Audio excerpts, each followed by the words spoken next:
lang sabihin sa'yo kung anong klaseng demonyo ang labas-pasok sa katawan ni Badan. Anong klaseng demonyo? Anong klaseng demonyo ang labas-pasok sa katawan ni Badan, ha? Sayong anghel na gumagkamay kabadan. Ganun ba? Ibig mo sabihin, ang labas-pasok na demonyo sa katawan ni Badan, ayan yung anghel niya?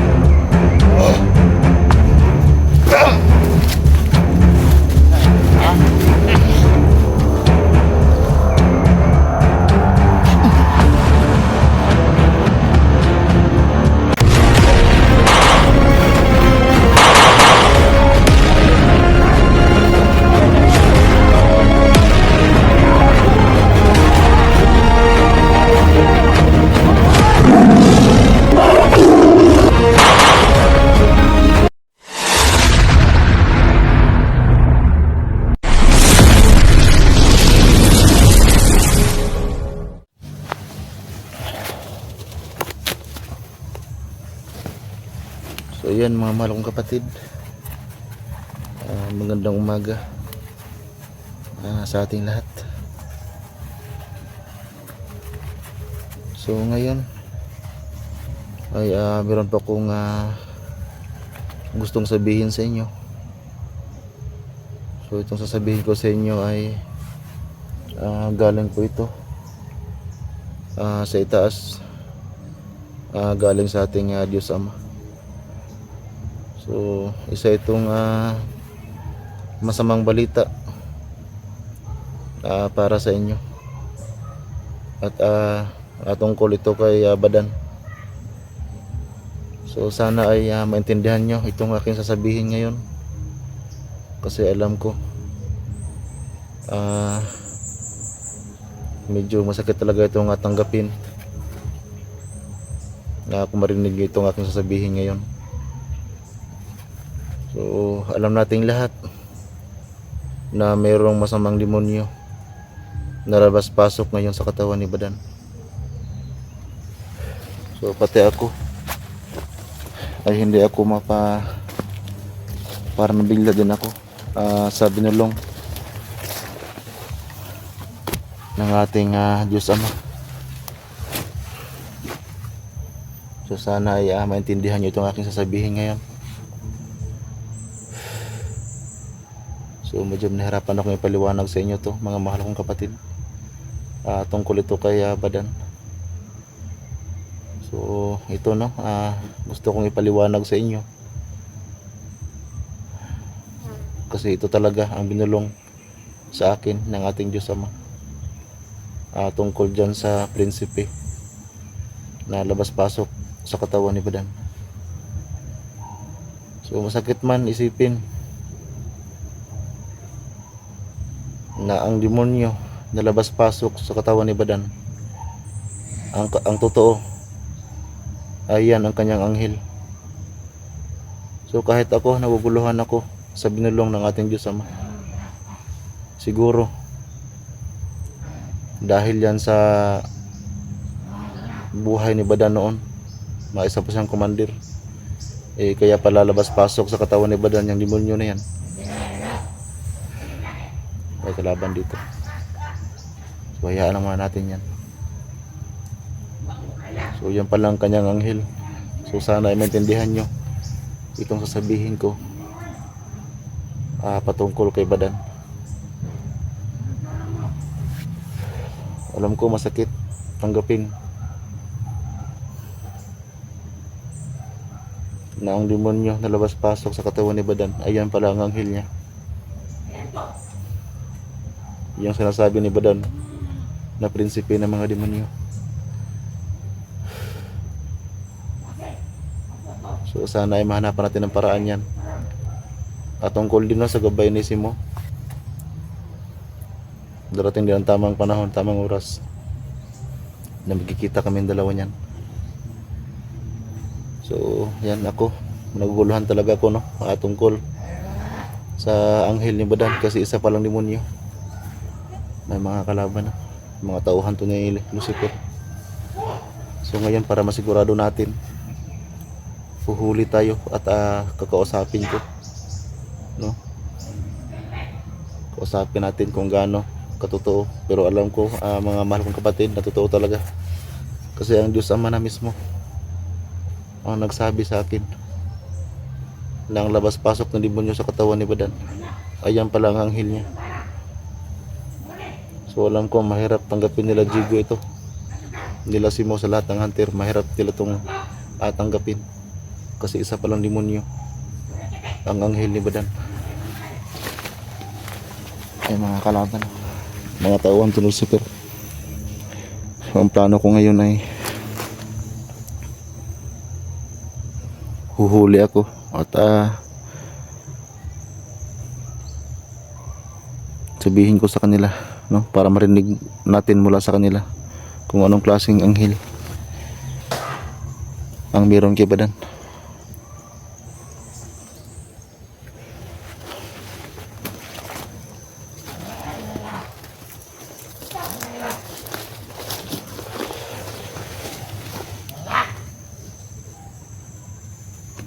Anong pagkakataon nyo? Hindi na mga sunod nila.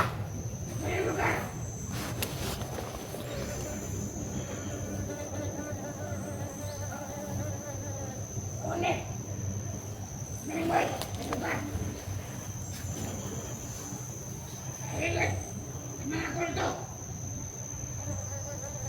Mga demonyo! Kung natin ang sunod nila, pagpatalo-talo! Tingnan naman natin to.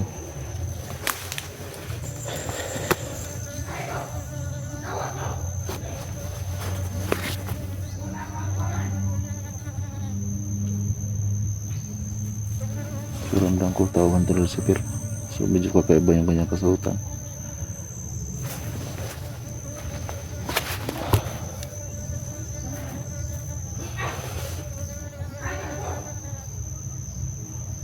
Ngayon nahulihin ko ito at kakausapin ko kung anong klase talaga, para marinig natin at makita ninyo kung ano yung kanyang sagot.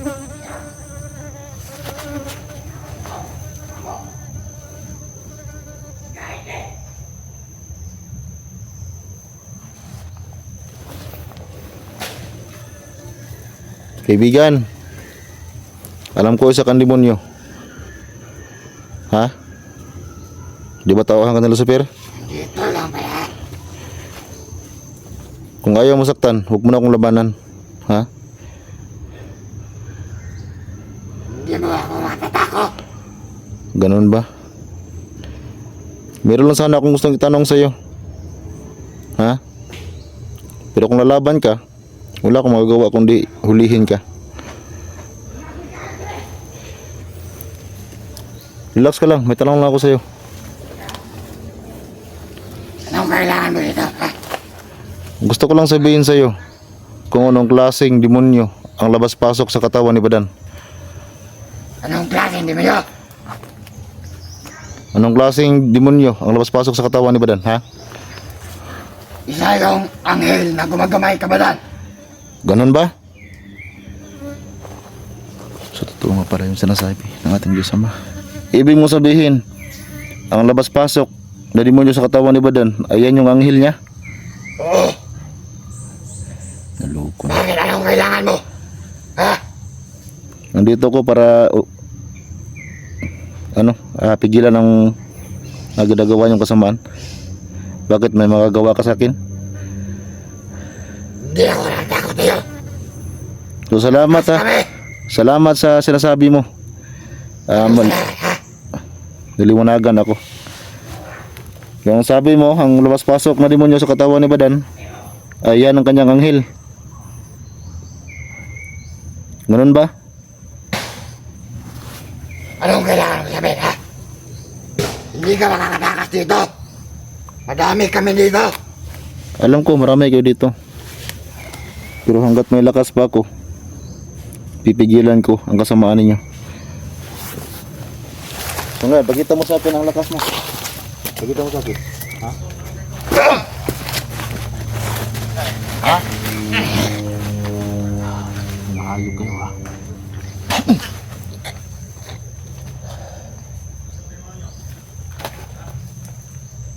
anghel pala ng badan ang labas pasok sa katawan niya. Tatapusin kita.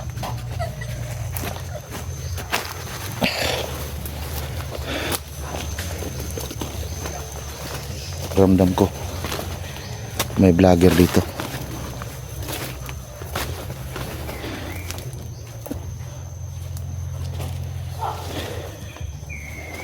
May vlogger ito, ramdam ko.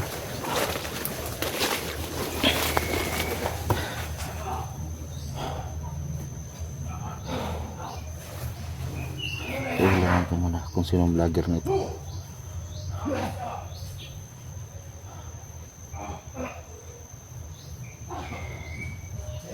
Si Rins pala ito. Nandito si Rins ngayon. So mamaya lalapitan ko yan. Alam ko, meron siyang dalang kapangyarihan. Malakas din. Ramdam ko ang kanyang lubid na dala.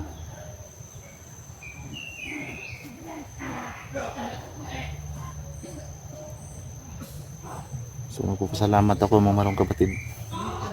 Kasi kahit pa paano ay may kasama tayo na isang vlogger dito ngayon. So yan, narinig nyo ang sinasabi ng demonyo na napatay natin. So ang sabi niya, managkatayan, vlogger yan si Rins yan. So alam ko walang mangyayaring masama kay Rins ngayon, kasi hawak niya rin ang kanyang lakas, yung kanyang lubid. Walang mangyayari, kaya huwag kayong mag-alala, kasi nakita ko na yan sa aking hinaharap. So narinig natin lahat ang sinasabi ng ating napatay ngayon, na ang demonyo na labas-pasok sa katawan ni Badan ayun pala ang anghel niya, anghel ni Badan.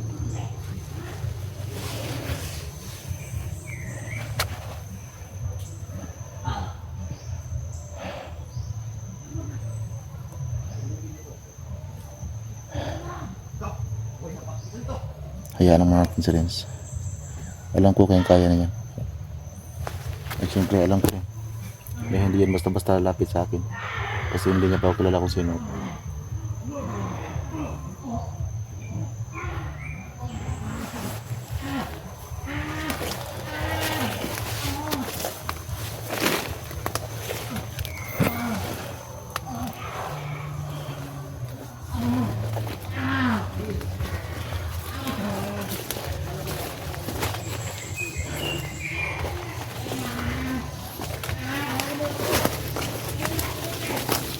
Sige Rins, patayin mo yan,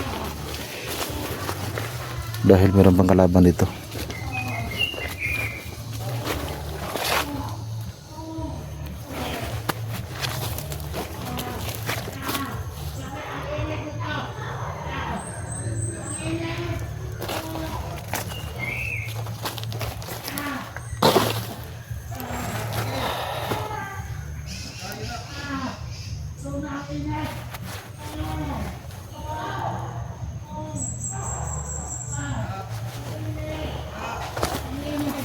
Lapitan natin ito.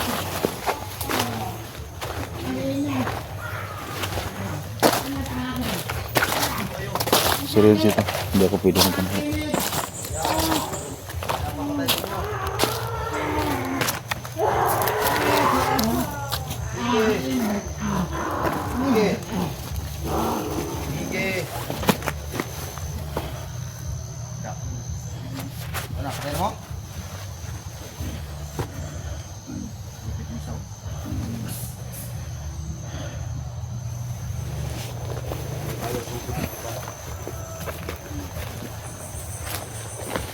Rins, ikaw ba yan? Sino ka? Huwag kang matakot sa akin.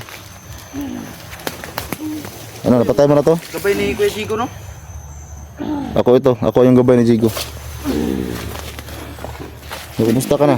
Ikaw yung anghel. Ang galing sa langit. Oo, tama ka. Yan bang lubid mo? Opo, ito. Huwag kang matakot sa akin, ha? Kasi ako ang gabay ni Jigo, ako ang kanyang anghel. First time ko lang nakakita ng anghel. Oo, sige lang, basta huwag ka lang magano sa akin, ha? Kasi narinig kita doon sa unahan kanina, kaya nilapitan na kita. Ano, buhay pa yan? Buhay pa. Naparusahan ko sa Mabuti, nakuha mo na yung lubid mo.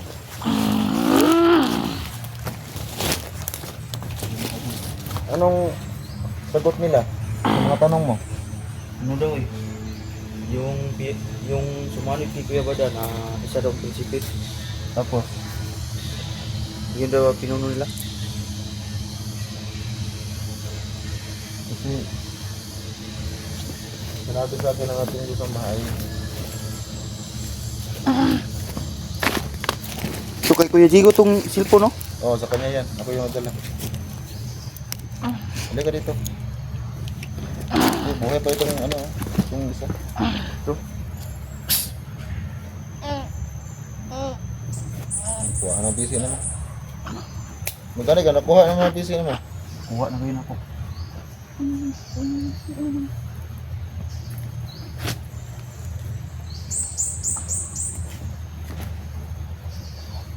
Okay, kuha ng PC kaya susunahan. Gusto kong sabihin sa'yo.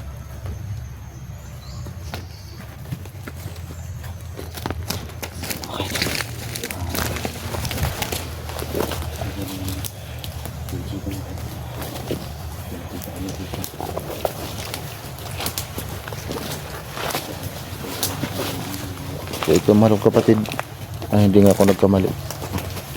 Siya rin yung ating nasagap kanina.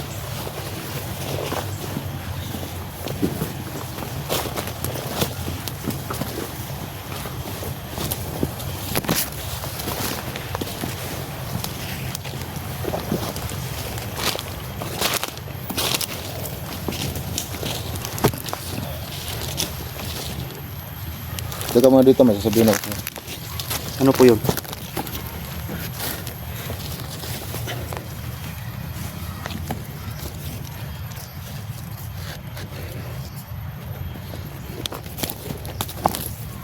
Yung boses mo, kumusta na? Okay na yung boses ko si Aring Tikbalang yung maling sa akin. Nagpabalik.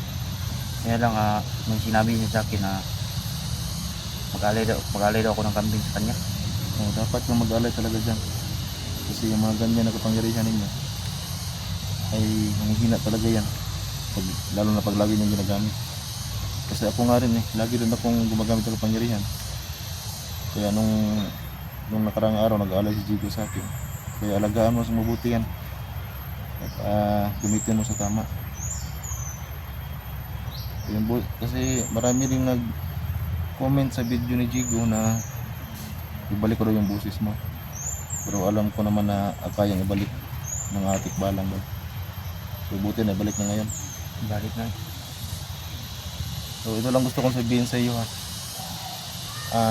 Sinadya ko talaga ngayon na kapitan kita. Kasi ako siguro mayroong kunting diferensya sa mission natin. Kasi ako isa akong spiritual, ikaw isa kang material. Di ba tama ako? Tama. So ngayon nakita tayo. Pero pagkatapos ng video na ito, kailangan natin maghiwalay ulit ha. Sige. Kasi ang mission ko talaga ay asugpuin lahat ng mga demonyo. At meron din ako nasagap na si Lucifer ay pupunta daw sa mundong ito. So yun ang dapat natin paghandaan. Kaya yung lubid mo, palakasin mo yan. Kasi alam ko, kaya din niya pumatay ng mga demonyo. So, si Badan. Asan si Kuya Badan niyo?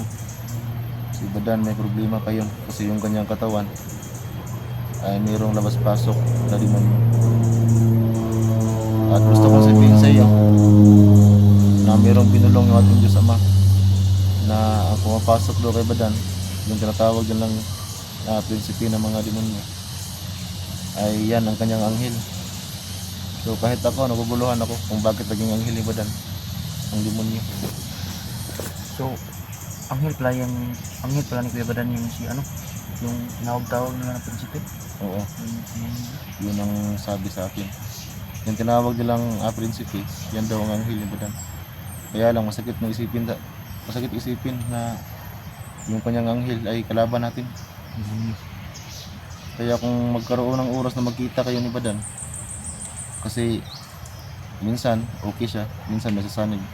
So ito lang mapapayo ko sa'yo, mag-ingat ka kay Badan. Ha? Huwag kang kumpiyansa kay Badan. Sige, sige, sige. Kasi yun talaga ang sinabi sa akin, na ang kanyang anghel ay isang demonyo. So bago tayo maghiwalay, kung maaari, kung papayag ka, ay basbasan ko muna no, kahit kunti yung lubid mo. Sige, sige, sige po. Okay lang ba sa'yo? Okay lang po. Pero alam ko mainit daw to eh. Yan lang. Oo, mainit talaga to. So ito mga mahal kong kapatid, ramdam ko ang lakas ng lubid ni Renz na galing sa Tikbalang. So ito na yung request nila na ibalik ko, pero alam ko na may balik talaga lahat itong lubid nito kasi galing sa Tikbalang. Kasi mismo si Jigo nakapunta na rin doon sa karyaan ni Badan. So ang gawin ko lang ngayon, para mas lalong umakas talaga itong lubid rin, yan sobrang init oh. Napakainit, ramdam ko yung lakas. So basbasan ko lang ito ng konti, no, para sa safety din ni Renz. Basta yun ang sinasabi ko sa'yo, pag magkita kayo ni Badan, huwag ka lang magbigyan ng kumbiyansa. Kasi masama talaga ang narinig ko sa akin na patay kanina. Sabi nilong ng ating Diyos Ama na ang anghel ni Badan ay isang demonyo. So ngayon, lagyan ko lang to ng konting kapangyarihan. Alam ko naman na malakas to, pero dagdagan lang natin kay konti. Ama namin na makapangyarihan, hinihingi ko ang inyong lakas para palakasin pa talaga ng todo itong lubid na hawak na ni Renz galing sa Tikbalang.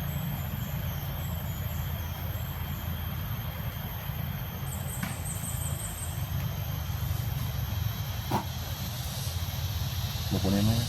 Salamat po, Anghel. Alagaan mo yan ha. At gamitin mo talaga sa tama. Kasi di ba naalala nyo kung nagpunta kayo ni Jigo ni Badan doon sa malaking kahoy kung saan mo kinuha yan. Di ba sabi ng Tikbalang, kung gamitin mo yan sa kasamaan, ay yan mismo ang papatay sa'yo. Oo. Naalala mo yun? Oo. So paano? Kailangan natin maghiwalay. Sige, sige. At mag-ingat ka dito. Ingat din ako. Kasi marami pa tayong mission. Alam mo ba yun? Oo. Hindi pa ito. Marami pa talagang mga kalaban na darating. At marami pa tayong mga kasama na bihan. Mag-ingat ka. Sige, sige. Sige.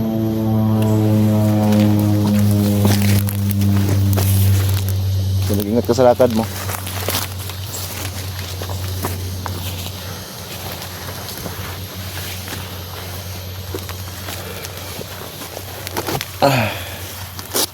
Si Amar kong kapatid, naghiwalay muna kami ni Renz kasi alam ko may mission din siya at may mission din tayo.